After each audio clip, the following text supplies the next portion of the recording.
જય સ્વામિનારાયણ મિત્રો, જય સ્વામિનારાયણ, જય સ્વામિનારાયણ, જય સ્વામિનારાયણ. આમ તો સ્વામિનારાયણ ભગવાન દ્વારા વિરચિત વચનામૃતમાં ઘણા બધા પ્રકરણો બહુ સારા છે, પરંતુ મિત્રો અત્યારે આપણે ગઢડા પ્રથમ પ્રકરણનું વચનામૃત 17 અને 18 વિશે વાત કરવી છે.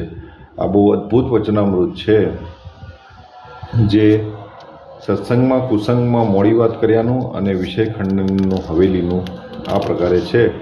હું થોડુંક વાંચીશ, તમે પણ વાંચ્યું જ હશે વચનામૃતમાં, ઘણા બધા હરિભક્તોએ વાંચ્યું હશે, તો પણ આ સ્પેશિયલી એમના માટે છે જે વાંચ્યું નથી, જે હરિભક્તોએ, અને જે હરિભક્તો વાંચ્યા અને જાણ્યા છતાં પણ ભૂલો કરે છે, એના માટે આ જે આપણી ધર્મની આધારભૂત ગ્રંથ કહો કે ધર્મનું મૂળ પુસ્તક કહો, વચનામૃત, આપણા સ્વામિનારાયણ સંપ્રદાયના એકાંતિક ભક્તો અને બીજા બધા હરિભક્તો માટે આદર્શ રૂપ અવશ્ય પાળવા યોગ્ય આ વચનામૃતનું 17મું અને 18મું આપણે સાંભળીએ. એટલે મિત્રો, જય સ્વામિનારાયણથી વધાવી લેશો. જય સ્વામિનારાયણ. સંવંત 1876ના માગશર વદી 5મને દિવસ શ્રીજી મહારાજ શ્રી ગઢડા મધ્યે દાદા ખાચરના દરબારમાં આથમણે બારણે ઓરડો છે તેમાં કથા વંચાવતા હતા, અને ધોળો ખેસ પહેર્યો હતો, અને ધોળી ચાદર ઓઢી હતી, તથા ધોળી પાગ બાંધી હતી, અને પીળા પુષ્પની માળા પહેરી હતી, અને પીળા પુષ્પનો તોરો પાગને વિશે ખોસ્યો હતો, અને અતિ પ્રસન્ન થકા વિરાજમાન હતા. તે સમયને વિશે મુક્તાનંદ સ્વામી તથા ગોપાળાનંદ સ્વામી આદિ સાધુને તેડાવ્યા, અને શ્રીજી મહારાજ તે સર્વે પ્રત્યે બોલ્યા છે, આપણા સત્સંગમાં થોડોક કુસંગનો ભાગ રહ્યો જાય છે, તે આજ કાઢવો છે, અને આ પ્રકરણ એવું ચલાવવું છે કે સર્વ પરમહંસ તથા સાંખ્ય યોગી તથા કર્મયોગી સર્વે સત્સંગીમાં પ્રવર્તે. તે સત્સંગમાં કુસંગ તે શું છે? તો જે વાતના કરનારા હિંમત્ય વિનાની વાત કરે છે તે સત્સંગમાં કુસંગ છે. તે કેવી રીતે વાત કરે છે? તો એમ કહે છે કે ભગવાનનું જે વચન તેને યથાર્થ કોણ પાડી શકે છે, અને વર્તમાન ધર્મ પણ યથાર્થ કોણ પાડી શકે છે? માટે જેટલું પડે તેટલું પાડીએ. અને ભગવાન તો અધમ ઉદાહરણ છે, તે કલ્યાણ કરશે, એટલે આ ભગવાન પર છોડી દેવાની વાત છે. અને વળી એમ વાત કરે છે કે ભગવાનનું સ્વરૂપ જે હૃદયમાં ધારવું તે કંઈ આપણું ધાર્યું ધરાતું નથી, એ તો ભગવાન જેને દયા કરીને ધરાવે છે તેને ધરાય છે. એવી રીતની મોડી વાત કરીને ધર્મ, જ્ઞાન, વૈરાગ્ય અને ભક્તિ ઇત્યાદિ જે ભગવાનની પ્રસન્નતાના સાધન, તેમાંથી બીજાને મોડા પાડે છે. માટે હવે આ જ દિનથી આપણા સત્સંગમાં કોઈ પણ એવી હિંમત રહિત વાત કરશો નહીં. સદા હિંમત્ય સહિત જ વાત કરજો, અને જે એવી હિંમત રહિત વાત કરે તેને તો નપુંસક જાણવો, અને એવી હિંમત વિનાની વાત જે દિવસ થઈ જાય તો તે દિવસ ઉપવાસ કરવો. ઇતિ વચનામૃતમ ગઢડા પ્રથમનું 17મું થયું. હવે મિત્રો, આપણે ગઢડાનું 18મું વિષય ખંડનનું હવેલીનું કવર કરીએ. સંવત 1876ના માગશર વદી 6ને દિવસ રાત્રિ પાછલી પહોર બાકી હતી, ત્યારે સ્વામી શ્રી સહજાનંદ મહારાજ શ્રી ગઢડા મધ્યે દાદા ખાચરના દરબારમાં આથમણે બારણે ઓરડાને ઓસરીની આગળ ફળિયામાં ઢોલિયા ઉપર વિરાજ્યા હતા, અને સર્વ શ્વેત વસ્ત્ર ધારણ કર્યા હતા. પછી પરમહંસ તથા સત્સંગીને તેડાવ્યા. તેને ઘણી વાર સુધી તો પોતે વિચારી રહ્યા, અને પછી બોલ્યા છે, એમ વાત કહું તે સાંભળો. એમ કહી શ્રીજી મહારાજ બોલ્યા છે, મારા મનમાં તો એમ થાય છે કે વાત ન કહું, પણ તમે અમારા છો માટે જાણીએ છીએ કહીએ જ, અને આ વાત છે તેને સમજીને તે જ પ્રમાણે વર્તે તે જ મુક્ત થાય છે. આ મુક્ત થવાનો રસ્તો આપ્યો ભગવાને. અને તે વિના તો 4 વેદ, 6 શાસ્ત્ર, 18 પુરાણ અને ભારત આદિક ઇતિહાસ તેને ભણવે કરીને તથા તેના અર્થને જાણવે કરીને અથવા તેને સ્મરણે કરીને પણ મુક્ત થાય નહીં. તે વાત કહીએ તે સાંભળો છે. બહાર તો ગમે તેટલી ઉપાધિ હોય, પણ જેનો જો મનમાં સંકલ્પ ન હોય તો તેનો અમારે ખરખરો નહીં. અને અંતરમાં જો રંજ જેટલો પદાર્થનો ગાંઠ થાય તો તેનો ત્યાગ કરીએ ત્યારે નિરાંત થાય એવો અમારો સ્વભાવ છે. માટે અમે હૃદયમાં વિચાર કર્યો છે, ભગવાનના ભક્તના હૃદયમાં વિક્ષેપ થાય છે તેનું કારણ તે શું છે? પછી મન બુદ્ધિ ચિત્ત અહંકાર સામું જોયું ત્યાં તો એ અંતકરણ પણ ઉદ્વેગનું કારણ નથી. અંતકરણમાં તો ભગવાનના સ્વરૂપના નિશ્ચયનું બળ તથા આત્મજ્ઞાનનું બળ તેને યોગ્ય કરીને અંતકરણને ગાફલતા રહે છે કે ભગવાન મળ્યા છે, તે હવે કાંઈ કરવું રહ્યું નથી એવું ગાફલપણું પણ રહે છે. એટલો જ અંતકરણનો વાંક છે. અને ઝાઝો વાંક તો 5 જ્ઞાન ઇન્દ્રિયોનો છે. તેની વિગતિ કહીએ છીએ છે. એ જીવ જે નાના પ્રકારના ભોજન જમે છે તે ભોજન પ્રત્યે જુદા જુદા સ્વાદ છે અને જુદા જુદા ગુણ છે.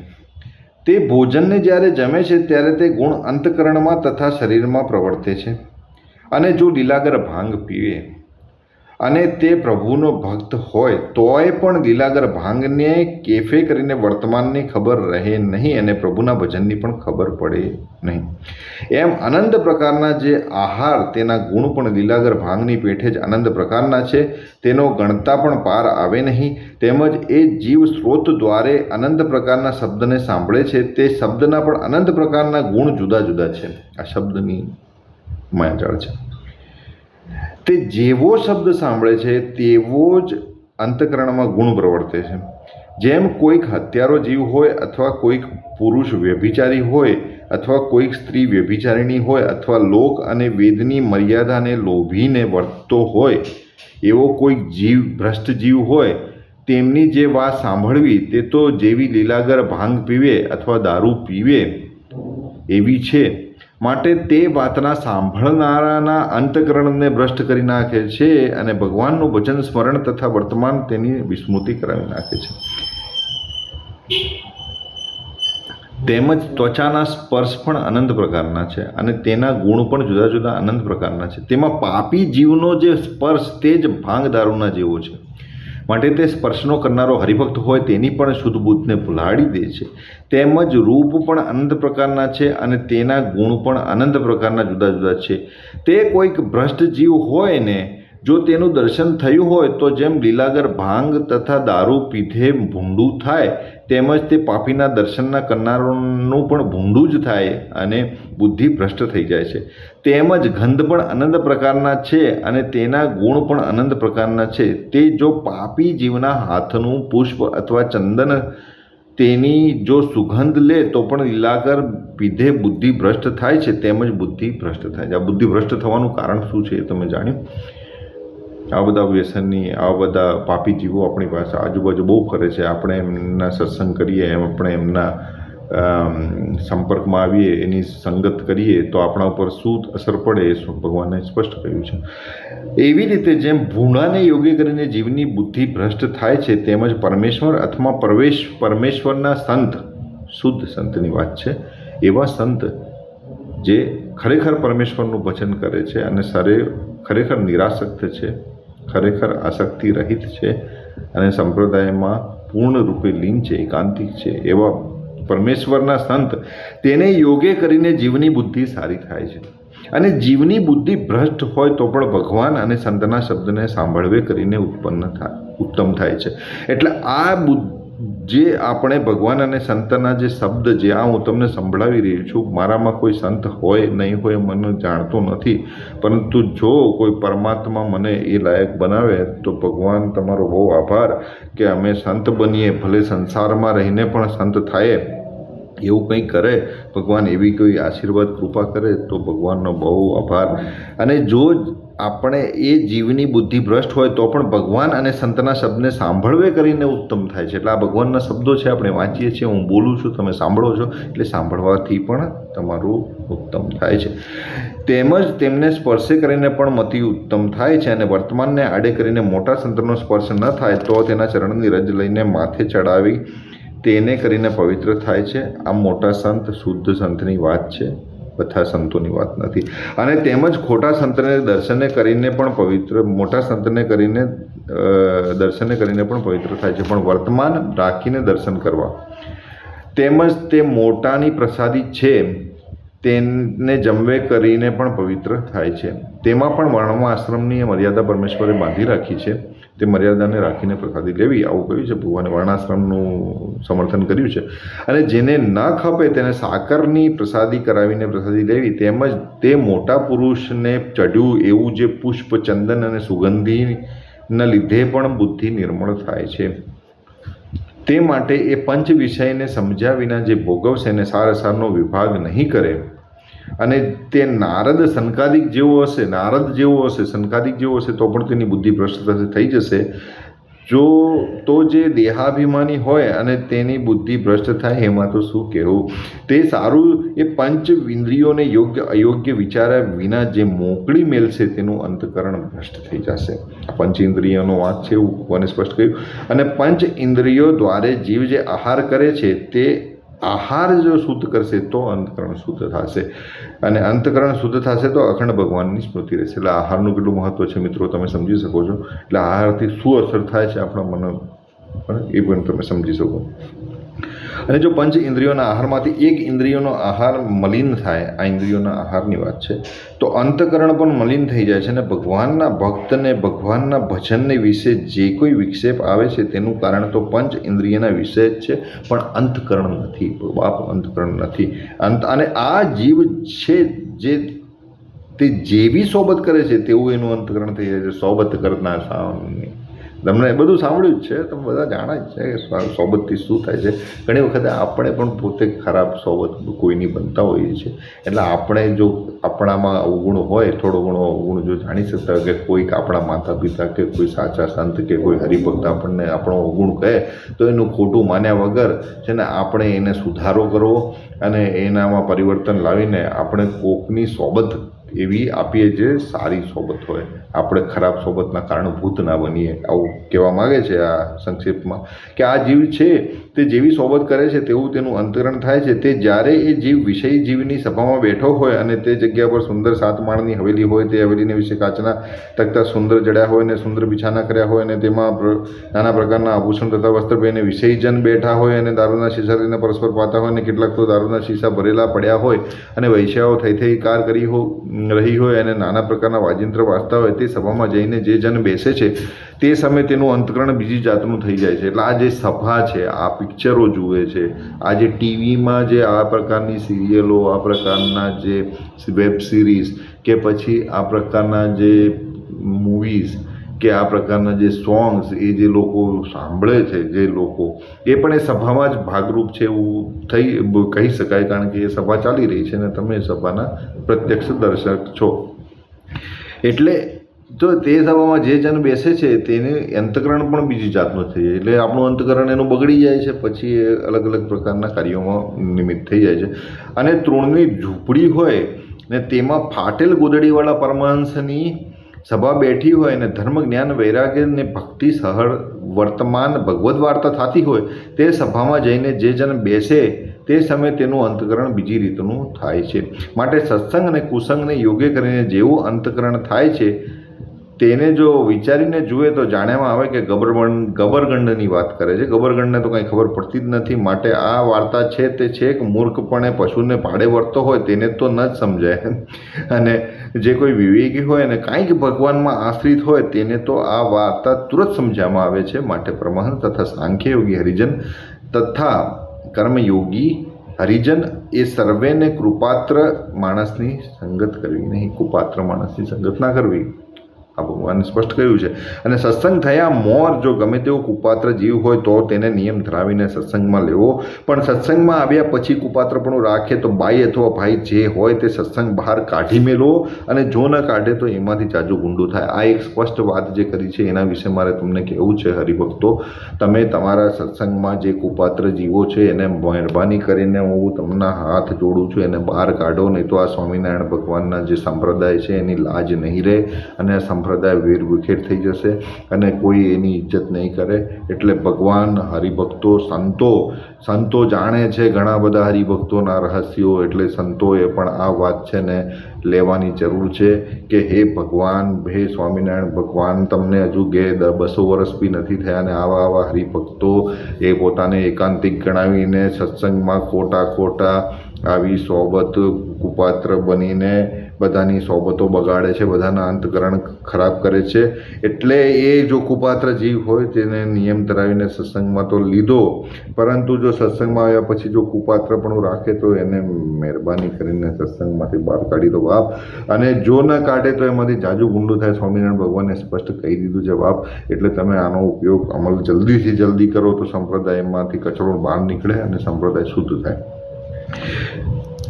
જેમ જે આંગળીને સર્પે કરડી હોય અથવા કડિયારાનો રોગ થયો હોય અને તેટલું અંગ જો તુરંત કાપી નાખે તો પંડે કુશળ રહે ને તેનો લોભ કરે તો જાજો બગાડ થાય.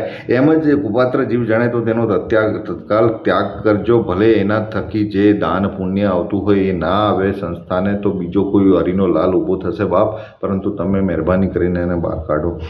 અને આ અમારું વચન છે તે સર્વે ભલા થઈને જરૂર રાખજો. તો જાણીએ તમે અમારી સર્વે સેવા કરી, આવું ભગવાન કહે છે. અને અમે પણ તમને સર્વને આશીર્વાદ દઈશું અને તમારા ઉપર ઘણા પ્રસન્ન થઈશું. જે તમે અમારો દાખલો સફળ કર્યો અને ભગવાનનું ધામ છે ત્યાં આપણ સર્વે ભેળા રહીશું. અને જો એમ નહીં રહો તો ત્યારે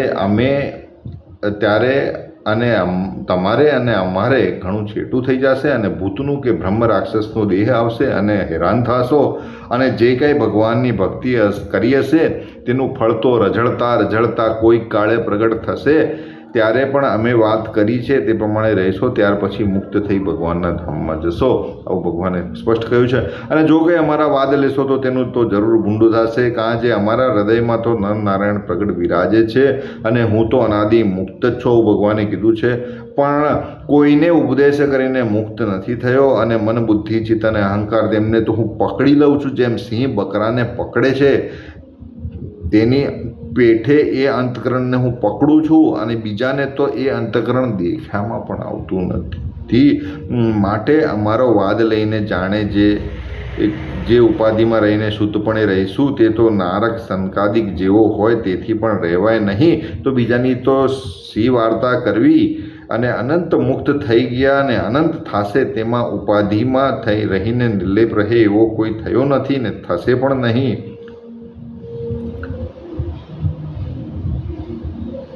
અને હમણાં પણ કોઈએ નથી અને કોટી કલ્પ સુધી સાધન કરીને પણ એવો થવાને કોઈ સમર્થ નથી. માટે અમે કહ્યું છે તે પ્રમાણે રહેશો તો રૂડું થશે. અને અમે જે કોઈને હેતે કરીને બોલાવીએ છીએ એ તો એના જીવના રૂડા સારું બોલાવીએ છીએ. અને અથવા કોઈને હેતે કરીને સામું જોઈએ છે, અથવા કોઈ સારા ભોજન કરાવે તેને જમીએ છીએ, અથવા કોઈ ઢોલિયો બિછાવી દે તો તેના ઉપર બેસીએ છીએ, અથવા કોઈ વસ્ત્ર આભૂષણ તથા પુષ્પના હાર ઇત્યાદિ જે પદાર્થ લાવે છે તેને અંગીકાર કરીએ છીએ, તે તો તેના જીવના રૂડા વાસ્તે કરીએ છીએ. આ ભગવાને સ્પષ્ટ કહ્યું છે. આમનું અનુકરણ ના કરો, વાદ લેશો નહીં. એમના વાદ લેશો તો એનું જરૂર ભૂંડું થશે, એવું ભગવાને સ્પષ્ટ કહ્યું છે. અને જો અમારા સુખને વાસ્તે કરતા હોઈએ તો અમને શ્રી રામાનંદ સ્વામીના સમ છે. આ ભગવાન જે છે એ પરમાત્મા છે. એ ભગવાન સ્વામિનારાયણ ભગવાન પોતે બધું સ્પષ્ટ કહી ગયા છે કે અમે તો મુક્ત જ છીએ, તો મુક્ત હતા. અને એ આહાર કરે, વસ્ત્ર આભૂષણ લે, ઢોલિયા પર બેસે કે કોઈ સારા ભોજન જમાડે ને એ જમે ને એને આવકારો આપે, તો એમાં એવું ના માનવું કે ભગવાન પણ માયામાં છે ને આસક્તિમાં છે, આવું એમને સ્પષ્ટ કહ્યું છે. એટલે એમને આ રામાનંદ સ્વામીના સમ કરીને કીધું છે. માટે એવું વિચારીને કોઈ અમારો વાદ કરશોમાં. અને પંચ ઇન્દ્રિયોના આહાર છે તેને અતિશય શુદ્ધપણે કરીને રાખજો, એ વચન અમારું જરૂર માનજો, આ ભગવાને કહ્યું. અને આ વાત તો સર્વને સમજાય તેવી સુકમ છે, માટે સર્વના સમજવામાં તુરંત આવી જશે. એ બાપ આ પણ નથી સમજાતી એટલે અમારે કહેવું પડે છે. તે સારું સત્સંગમાં અતિશય પ્રવર્તાવજો, એમાં અમારો ઘણો રાજીપો છે. એમ વાર્તા કરીને જય સચ્ચિદાનંદ કહીને શ્રીજી મહારાજ પોતાના ઉતારામાં પધારતા હતા. ఇది શ્રી વચનામૃતમ ઘટાડા પ્રથમનું 18મું થયું. જય સ્વામિનારાયણ, જય સ્વામિનારાયણ, જય સ્વામિનારાયણ.